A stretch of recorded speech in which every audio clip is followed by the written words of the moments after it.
Don't look at the windows on the last train. I live in Tokyo now, but I didn't grow up here.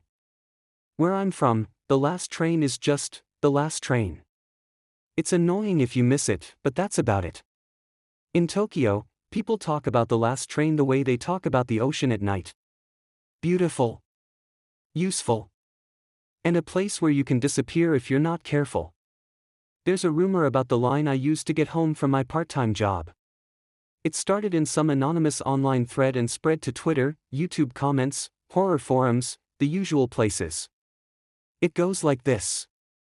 1. Never ride in the last car of the last train. 2. If the train stops between stations and the lights go dark, keep your eyes on the floor. 3. If your reflection in the window moves differently from you, do not look at it. Do not react. I read that for the first time in a group chat with my friend Yuta. He sent a screenshot with, "Bro, this is literally your line lol." I replied with a laughing emoji and, "Nice, maybe I'll finally get content for a horror channel." And that was that. At least, that's what I thought. My schedule is pretty simple. Classes during the day. Part-time job at a convenience store 3 nights a week. Last train home around 12:30 a.m. The train at that time is always the same type of crowd. Students in hoodies half asleep over their phones. Salarymen in suits that don't fit quite right, staring at nothing. A few drunk people trying to look less drunk than they are. The last car is usually the emptiest. So of course that's the one I always used. I liked being where there were fewer people. Less staring, less accidental eye contact, less social energy to spend. The first time I thought about the rumor seriously was a Tuesday night. I was sitting near the back door of the last car. Earphones in, music low. We had just left a big station. Heading toward the quieter residential stops. It was late, but not dead. A woman in an office outfit sat across from me, scrolling on her phone. 2 high school boys in club uniforms whispered to each other near the other end of the car. The windows showed our own reflections over the darkness outside. The glass turned the inside of the car into a long, distorted mirror. I looked at my reflection for a moment. Same tired face, same messy hair. Eyes slightly red from the fluorescent lights of the convenience store. Beneath my reflection, the dark tunnel walls flashed by. I remembered the post then. Never ride in the last car of the last train. Technically, it wasn't the last train yet. There was one more after this. So the rule didn't apply, right? Still, I found myself glancing at the number of the car, displayed above the door. Car 10 of 10. Dead last. I smirked. Urban legends always have rules like that. Very specific, but also vague enough to keep you guessing. I went back to my music. Nothing happened that night. Or the night after that. Or the night after that. If anything, thinking about the rumor made the last car feel less scary. Horror becomes less frightening when you can see its shape. When it becomes a checklist instead of a shadow. I started to joke about it with myself. Okay, last car, check. Lights haven't gone off, so I'm good. Reflection looks normal enough, no creepy copycat today. It was stupid, but it made me feel in control. Then came the night when I missed my train. The shift went long. A drunk customer argued for 15 minutes about why he couldn't microwave a metal container. By the time I clocked out, the train I usually took had already left. I jogged to the station, heart pounding, and saw the display above the platform. 23:57, last train. I barely made it. The doors beeped as I jumped in. Breathing hard.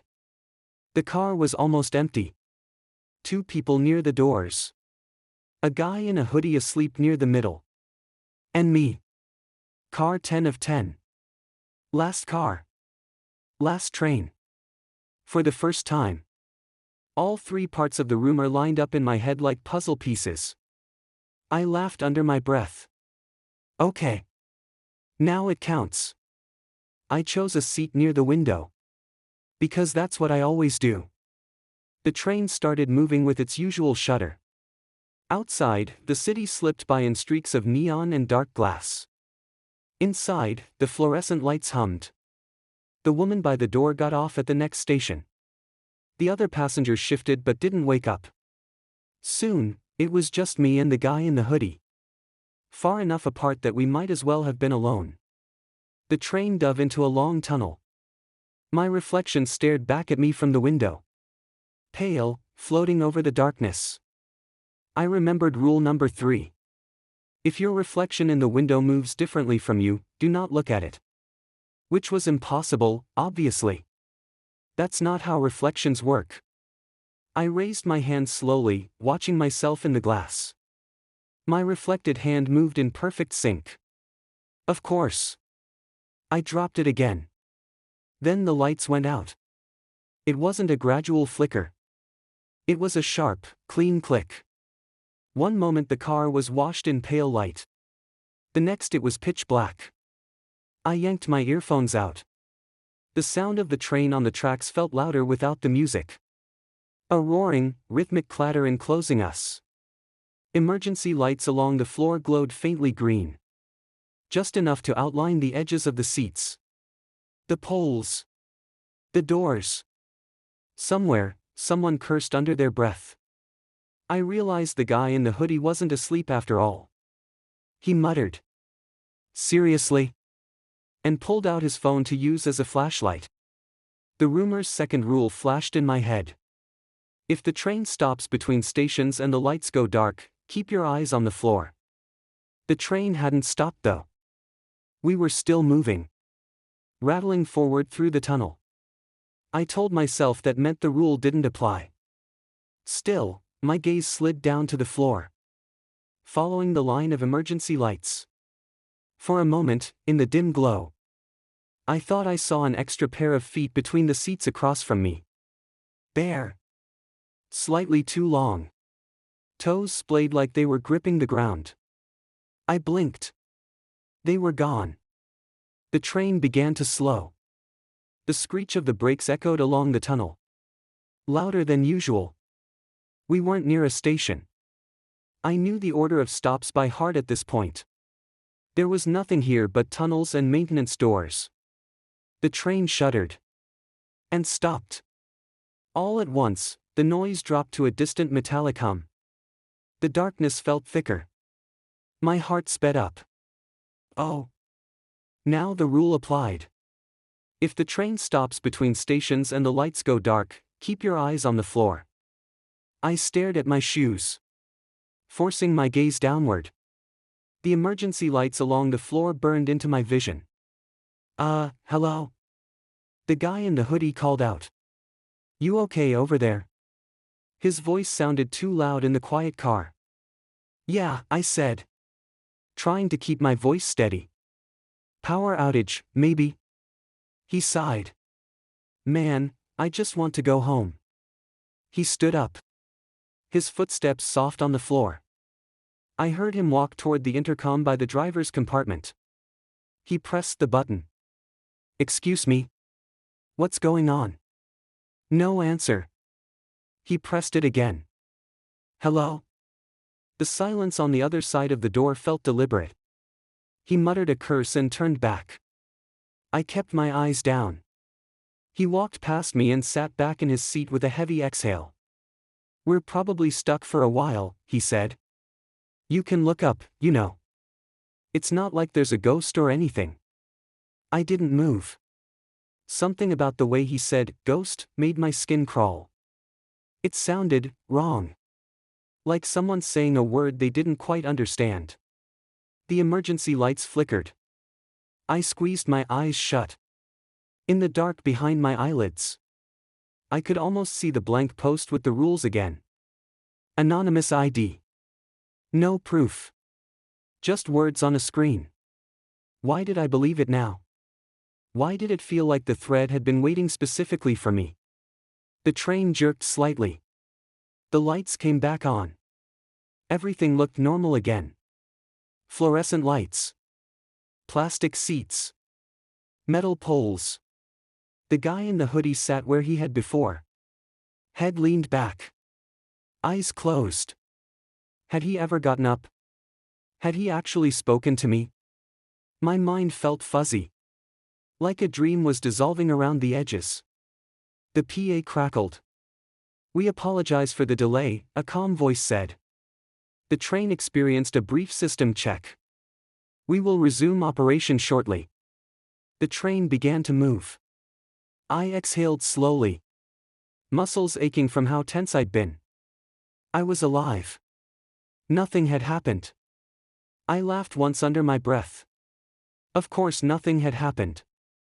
I had almost let some online rumor control me. I looked up. I shouldn't have. The windows no longer showed the tunnel. They showed the inside of the car.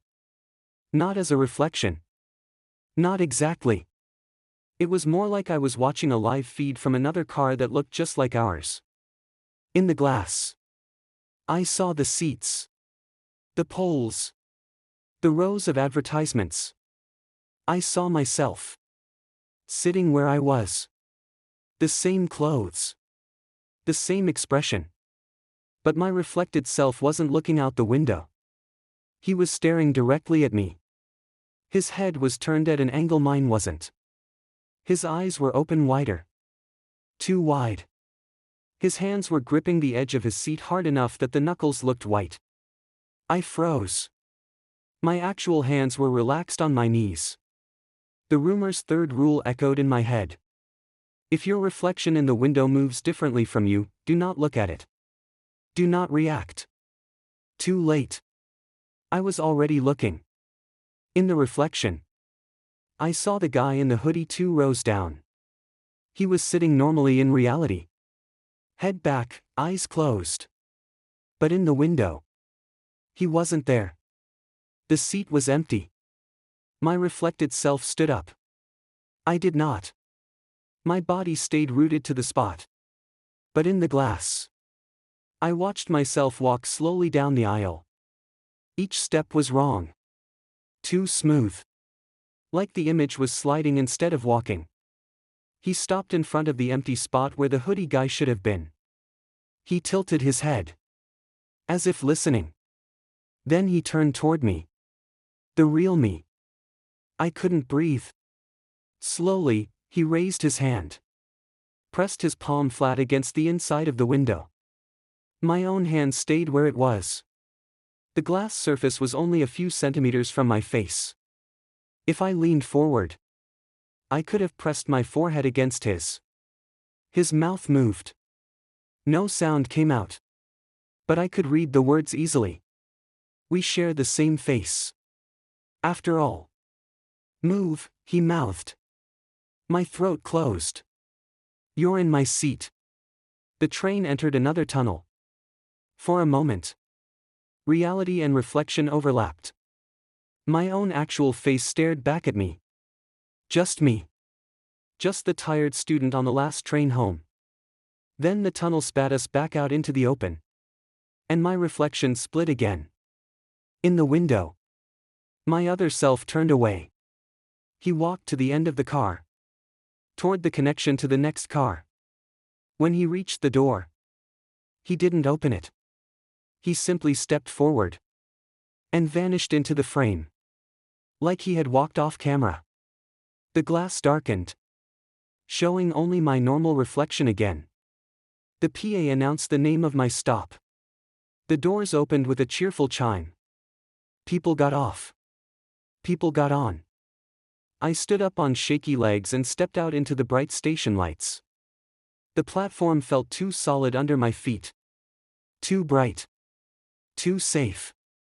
I told myself I must have been half asleep. Overworked. Stress, lack of sleep, all of that. I walked home. Took a shower. Collapsed into bed. I woke up 3 hours later to the sound of a train passing. Which should have been impossible. Our building is near the tracks. But there's nothing running at 3 in the morning. I lay there in the dark. Listening to the rattling sound moving slowly past my window. Slower than a normal train. Almost like it was trying not to wake anyone. I tried to convince myself it was a truck. Or a dream. But then I heard the PA. Distant. Distorted through layers of concrete and sleep. Next stop. Last car. The voice wasn't any station I knew. It sounded like my own voice.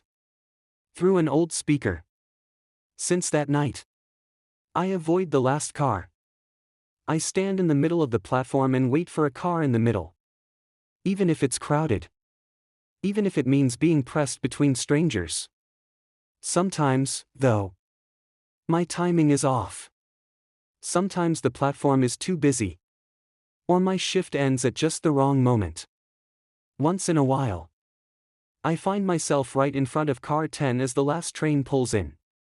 The doors slide open. The car is always almost empty. Sometimes there's a person in a hoodie near the far end. Sometimes the seats are completely vacant. Sometimes I see myself already sitting there. Not my reflection. Me. He sits by the window, staring out at the darkness where there's nothing to see.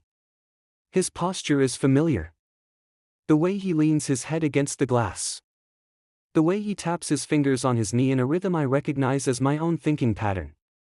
He never looks back at me. He doesn't have to. I already know what would happen if I stepped in. The doors would close. The lights would flicker. The windows would show a world where I had made a different choice. I don't know which of us is the original anymore. The one who obeys the rules. Or the one who broke them. But I have learned one thing. Those urban legends online. They're not warnings. They're invitations. They don't exist to keep you safe. They exist to see who is curious enough to test them. And the last train in Tokyo is always ready to make room for one more version of you. So if you ever visit Japan and take the train late at night, remember, don't ride in the last car of the last train. If the lights go out between stations, keep your eyes on the floor. And if your reflection in the window smiles when you know you didn't, do not smile back. Because once it knows you've noticed it, it might decide that your side of the glass looks a lot more comfortable.